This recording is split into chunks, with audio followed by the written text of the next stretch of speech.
Well, good evening, everyone. I'm Dennis Stone, Director of the Center for Advocacy and Social Justice at the Jacksonville Urban League.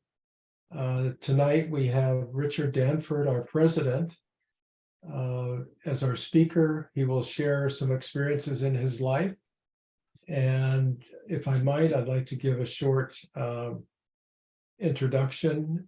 His career really spans about 45 years. And 30 years of that was in service of the Jacksonville Urban League. He initially started out at the mayor's office, Edward Waters College, the Thomas Area Technical School, and Upward Bound at the University of Florida. He received his BS and Master's in Education degrees from Florida A&M in 1967 and 1970, and his PhD in 1980 from the University of Florida. He served in the U.S. Army in Vietnam as an officer in the Florida National Guard. He was a founding board member of Florida Coastal School of Law here in Jacksonville, and that's when I had the pleasure to meet him, and we've been working together on and off ever since. He served on the Florida Library Literacy Council, the Governor's Blueprint Commission for Juvenile Justice, the Veterans Administration Advisory Committee, and other national boards. His recognitions range from awards from the National Urban League to the Ultimate CEO Award from the Jacksonville Business Journal. And with that, I'll turn it over to Richard to share his experiences with us. Dr. Danford? Right. Good afternoon, good evening, and it is great to be here. Thank you, Dennis, for continuing to do this work. We want to thank our intern for being with us and the support from all of our interns, and which has really elevated the work here at the Urban League. So we're extremely grateful for this opportunity. I asked Dennis, I say, well, God, what do you guys talk about in terms of reconciliation? And he said, oh, just talk about your experiences and what's on your heart. What are you thinking? And so I'll try to do that.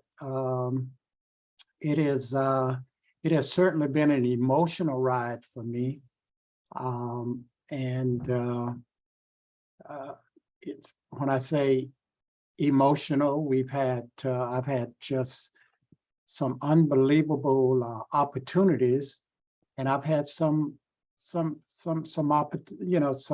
areas that were not that good, and all of those help in terms of my total development. Let me start off. I want to mention something that I heard when I was very young. For those of you that's unaware of where I'm from, I see John is from Seattle. And hi, John. That's unaware of where and so. But I recall many, many years ago, I heard my grandmother say, Napoleon. She kept calling the name Napoleon. Napoleon, where are you? And he finally said, I'm up here. And I was about 5 years old right outside of Thomasville, Georgia. I don't know if you're aware of that, but my grandparents lived on Millwood Plantation outside of Thomasville, Georgia. So for a couple of summers, I got an opportunity to go visit with them, and just to, at that age, just to learn a lot. I did not realize at the time why they lived, where they lived, and what they were doing, but later on, that came relevant to me as I move forward. I only say that because when I think at my age 9, I think back over my life and the things that had substantial impacts on me personally. And of course, my desire to always do better with others and by others. So growing up in a small town in South Georgia, by the name of Waycross, Georgia. And I don't know if any of you have ever heard that name. Oftentimes people joke that, hey, are you Waycross, Georgia? Oh, you from Waycross, Georgia. So they thought I was maybe from Atlanta, from Albany, from Savannah, wherever. They just knew I was from Waycross, Georgia. And so we're talking 50s and early 60s. In the 50s, my grandmother was an entrepreneur. She had a casket company where she made the liners for caskets, and so she was very successful at that. So she started a dry cleaners, and so after she passed, my dad continued that tradition for about 65 years until he passed. So growing up, I learned very early in life about work and about respect. Next door to my dad's dry cleaners, we had the Phyllis Wheatley Library. And the Phyllis Wheatley Library was the only library for Blacks in my city, in my town. Really, I never did think it was a city, but in my town. So I would walk out of my dad's business and I would walk into the library, and I spent a lot of time there because I really didn't want to do the work in the dry cleaners. But that helped me in terms of just giving me the tools that I needed as I got older. So I will always give deference to my grandmother and my father and my mother, who also worked in the dry cleaners as a seamstress. So I come from a very humble family. I recall early 60s when the Freedom Riders used to come through my town. And since my dad was a dry cleaner, he was active in the civil rights movement. And I recall that he would pick up Dr. King's dry cleaning and the suits, and he would bring them back to the cleaners, and we would clean them, and he would press them, and he was so meticulous in that he wanted the Reverend to look like a Reverend, and so he was very proud of the opportunities to be able to give something back. And incidentally, as we talk about education, in 9th grade, in a biology class, in my high school, Center High School, which was all Black at the time, we had, I actually spent all of my formative years, education, et cetera, in predominantly Black settings because it was segregated. And so, so my first opportunity to sit in a class with a white student was at Florida A&M my sophomore year. So I say all that to say that without a mother and a father,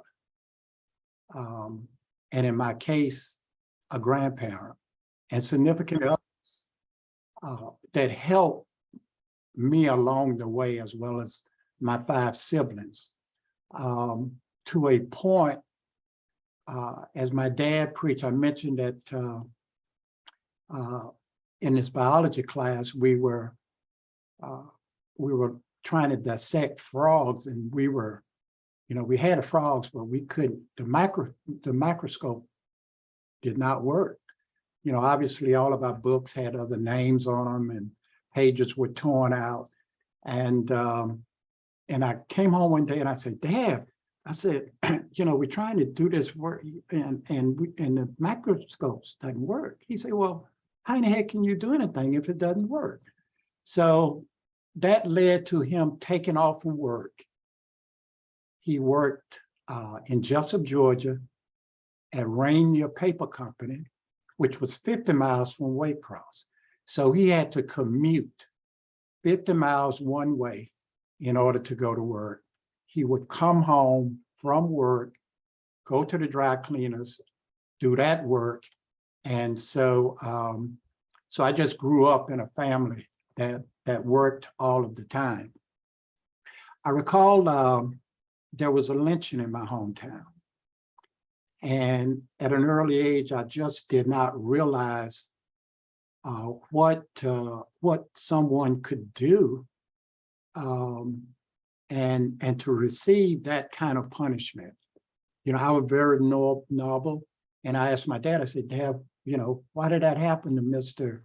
Da da da da? And he said, well, son, that's the way it is in the South. And he said, but you don't have to continue in this. There's a big world out there. Having spent his time in the Navy, he had traveled to many countries, and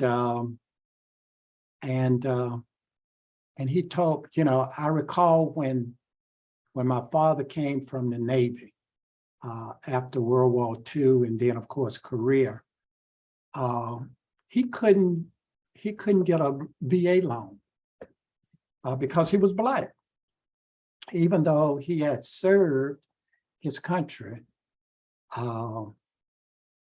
And he had distinguished himself as a gunner's mate. Initially, when he tried to get in the Navy, they wanted him to be a steward. They wanted him to be a cook. All of Blacks pretty much were relegated to the menial jobs. So going forward, I left Waycross and attended Florida A&M University. And people say, well, why did you go to Florida A&M? And I say, well, I really didn't have anything to do after I graduated from high school. And I was laying on the couch. And my dad said, hey, son, what are you doing? I say, oh, I'm just resting. He said, well, I tell you what. He said, you've got about 2 weeks and you need to do something. And so, believe it or not, I was watching TV. The Florida A&M University band was on TV. And I looked at it and I said, Dad, I'm gonna go to Florida A&M. Just had no desire to go to college. But I did at my dad's urging me to become very productive. And that was just a great experience for me, being in that type of educational setting, having grown up in a segregated setting. And so for 3.5 years, a very safe environment on campus in Tallahassee. Obviously in the early 60s, we had quite a bit going on in regards to civil rights and the movement, et cetera. And after I had an internship after college as part of my bachelor's. And so I interned in a small town outside of Gainesville, Florida, at A.L. McBain High School. It was all Black. And shortly after I finished, I graduated this particular Saturday down in in May from Florida A&M University. The Monday after I graduated, I got a notice from the military, from Uncle Sam. I had received a deferment for a few years, but in 1967, 68, they were snatching people, particularly African Americans, from wherever and sending us to Vietnam. So I was drafted, and folks say, "Well, you had a college degree. Why did you?" I said, "No, no, no, no. That's not how it worked back then." But after 6 months of training in the military, I was on my way to Vietnam. So I go from the campus where we were fighting for our rights to a foreign country where now we're fighting people that don't look like us and who we call every name under the sun because we were taught how to hate people.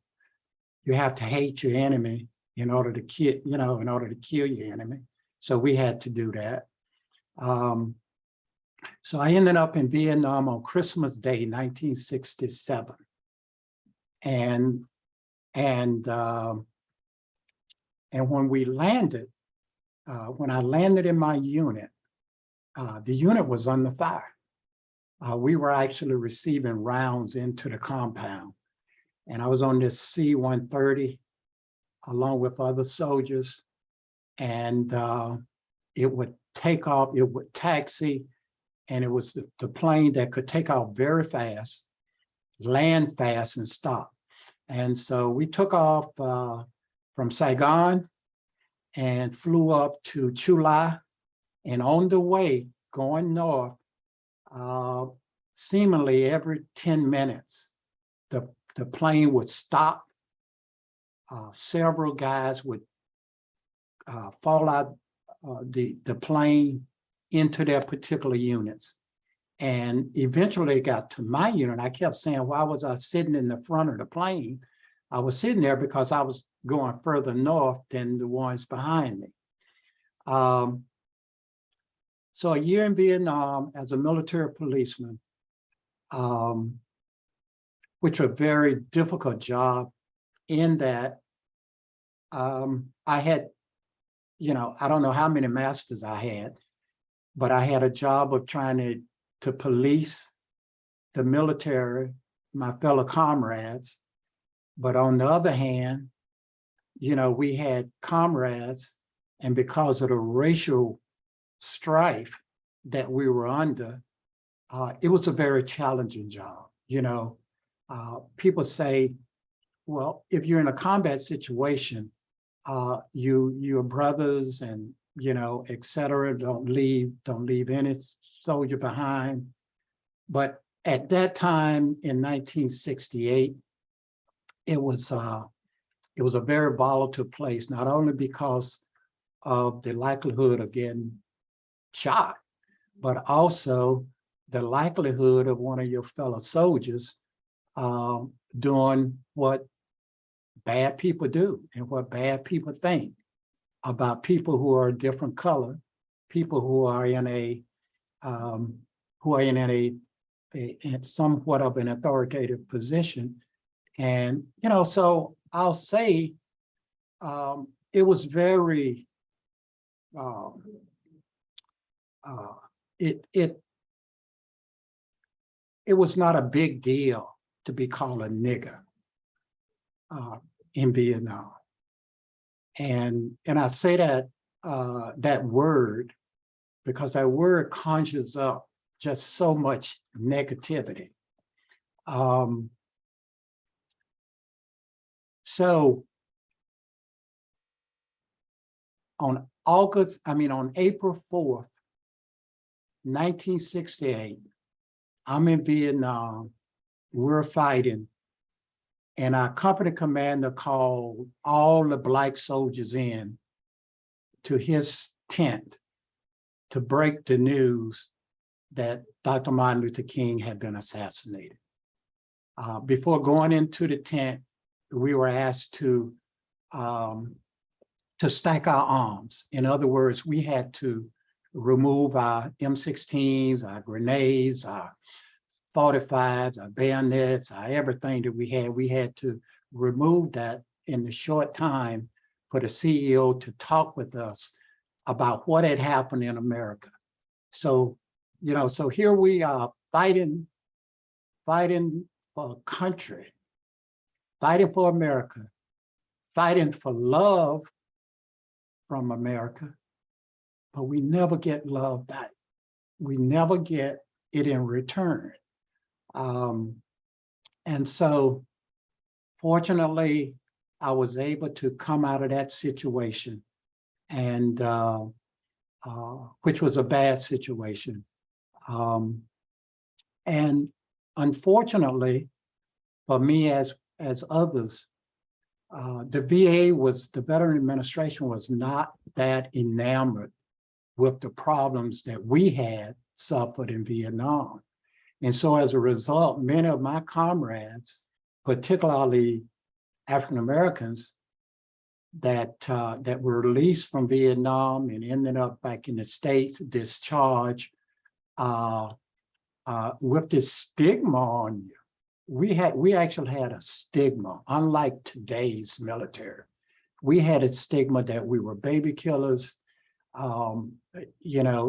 were blamed for not having the sense to avoid the draft, as others did. But for many of us, there were no options. We couldn't go. I couldn't go to Canada. I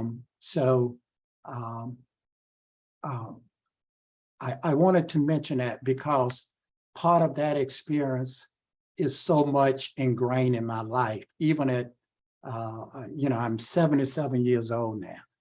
And so I carry still some of the emotional harm that I witnessed and that was put on me as a military policeman trying to do my job. So, as I mentioned, after Vietnam, graduate school, several jobs, I was lucky through affirmative action. I was able to get into the University of Florida. Well, actually, I received a job at the University of Florida back in '72. And the University of Florida had just started integrating. I remember the president, Stephen O'Connell. He was, I remember seeing him, and he was a very astute looking, he was very powerful looking. He had been a boxer early in his life, but he stood and he did everything possible to keep the University of Florida segregated. So I was one of probably less than 20 people all together on the staff, on the faculty. We had folk, during that particular period. And so, going from Waycross, Georgia, to Vietnam, to Gainesville, to this all-white setting, and here I am, not only working at the university, but I decided to enroll in the graduate program. And so I'm sitting in classes with young people whom were very, very smart. So oftentimes I was the only one in the class. And so many of the feelings, the self-doubts that I had early on, would ooze up, would come out, and I would doubt myself. Just sitting in a room with so many intelligent young people and not really believing that I could do it.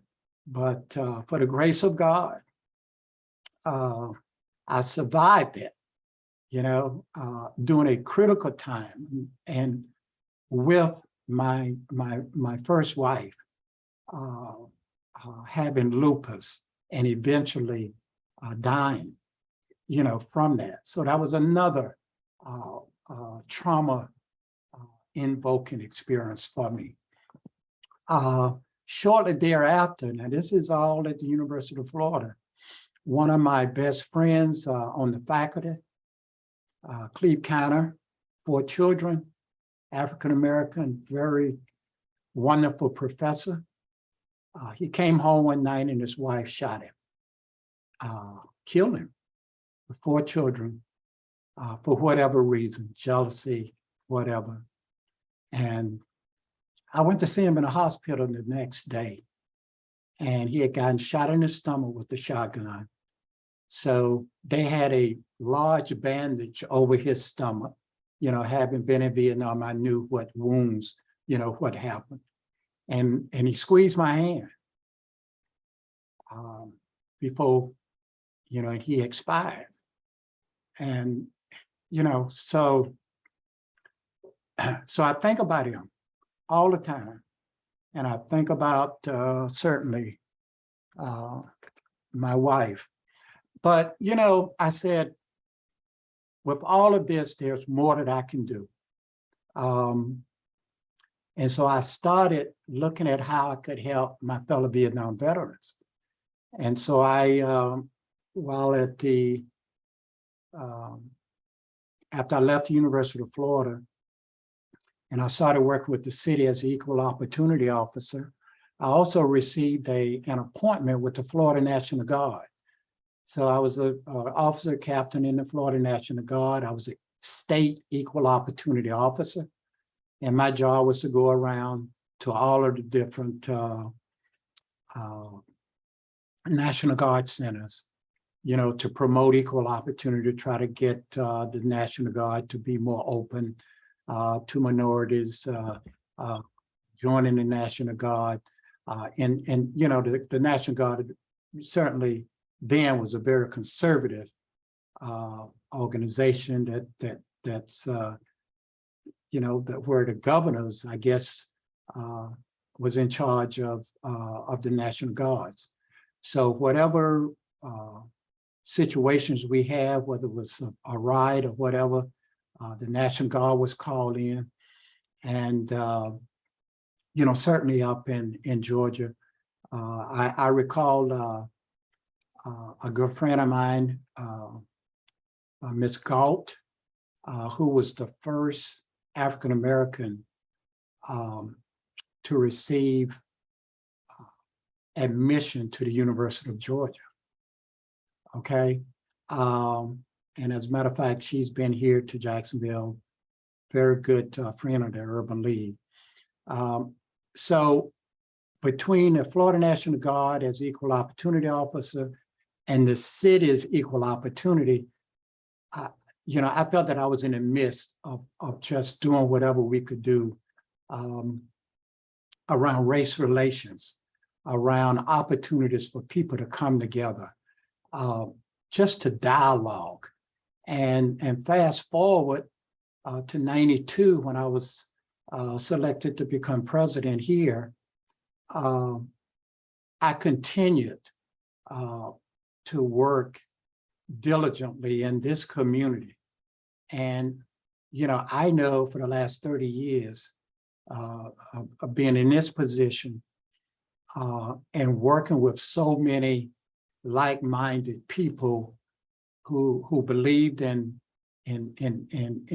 equity, who believed in equal justice, who believed in opportunities, who believed in the right to vote,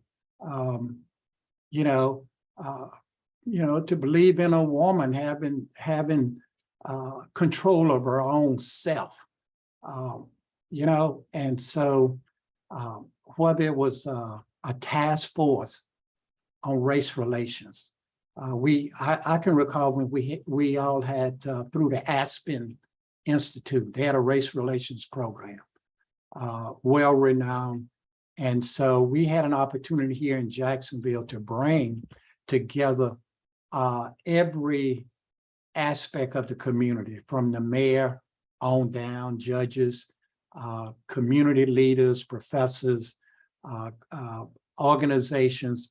We came together and spent the weekend and trying to figure out, how we could get along, how we could improve the plight of people who are in disenfranchised communities. And so for 30 years, just working our butts off, to move the cheese, to make things happen for the better. So with all of that said, Richard, what does all of this mean? What it means is what really helped me to deal with everything negative or whatever that's happened in my life. I had an opportunity to visit Robben Island in South Africa. To go on the island, to look inside the cell where Nelson Mandela spent 27 years because of trying to do the right thing about his people. Fast forward to today, 2023 in Jacksonville, Florida, we have racist epithets shown on our big screen here in our stadium,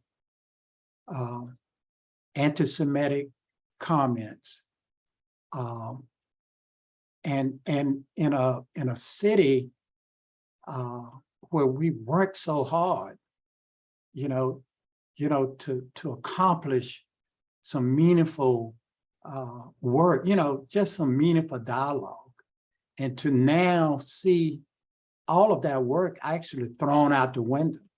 I mean, no one really cares what happened back then. No one really cares now what is happening. I think everyone is in such shock and fear, not knowing where we're going next as a country.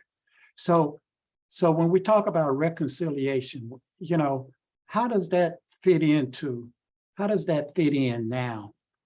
Do we use the same modalities, the same techniques? Certainly marching does not help.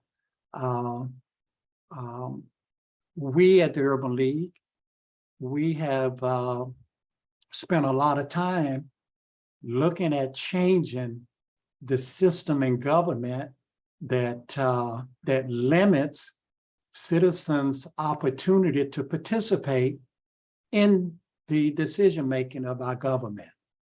And so today, we find ourselves where our city, which is a consolidated government,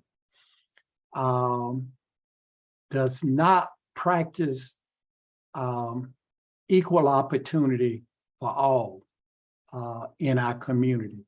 We have a form of government that gives the mayor all of the power, and we have a city council that's supposed to work with the mayor to approve whatever happens, dividing up the money, so to speak. But what we find today, as we research the charter of the consolidated government, there's no mention at all as to how the government should treat its citizens. And so about 25 years ago, the council came out with a neighborhood Bill of Rights. They established an ordinance whereby citizens, ordinary citizens, could access the system of government to provide input and to make recommendations and suggestions as to what should go in their neighborhoods and the other projects in our community. And so there has been an inordinate resistance to changing the system, to the government being more receptive to equity, to economic empowerment, to sharing the economic opportunities that exist here. We see for the last 50 years how neighborhoods, particularly those with large numbers of color, you know, particularly Black folk, okay, that we look at those communities, we look at what is happening from a health perspective. We look at the criminal justice system and how it continues to just engulf us. And, you know, whether you're a returning citizen, you know, just how difficult that is to you know, to get a new life, and how receptive our community is to providing another chance. So, so that work, while it's been hard, I believe that it has to continue. I believe we're at a point today in 2023, as we look at what is happening nationally. We're, you know, in terms of next week, the election, it is clear that there are people that want to turn this country into something other than a democratic country. And I've been to, you know, I've been to several countries that are not democratic as we know it. And we certainly don't want to be there. But I think that a lot of this has to do with race. We have not, you know, the elephant in the room is still color. And whether it's African-American, whether it's colors from other countries, but it has, you know, and I don't want to be pessimistic, but with my military background and my early childhood experiences, I'm getting the feeling that we're almost at a point of no return.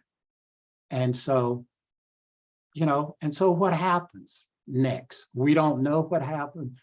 People like ourselves that are committed and interested in, you know, in reconciliation and et cetera, you know, what happens to us? Where do we go? Do we go in a closet? Do we hide out? Do we continue to fight? Well, the Urban League will continue to fight. Whether we are blackballed, we know that if you're an advocate for communities, that's not a good thing. And when you're fighting for equal rights from the city, and the city has control of the resources, and when I say city, I'm talking about people. I'm not talking about Jacksonville. I'm talking about the people who are in charge, who've been given the authority to do the things that they should do. And I'll tell you, and I'll say it openly, the last 7 years has been hell as it relates to our leadership taking any kind of interest in this whole reconciliation, in just looking at economic opportunities and looking at the economic discrimination that continues to take place because of politics and because of the way that you can manipulate the laws that are on the books.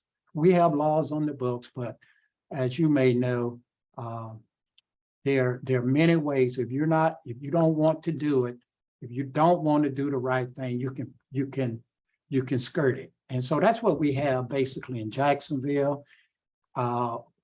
Many years ago, we used to talk about two cities, a city of haves and have-nots.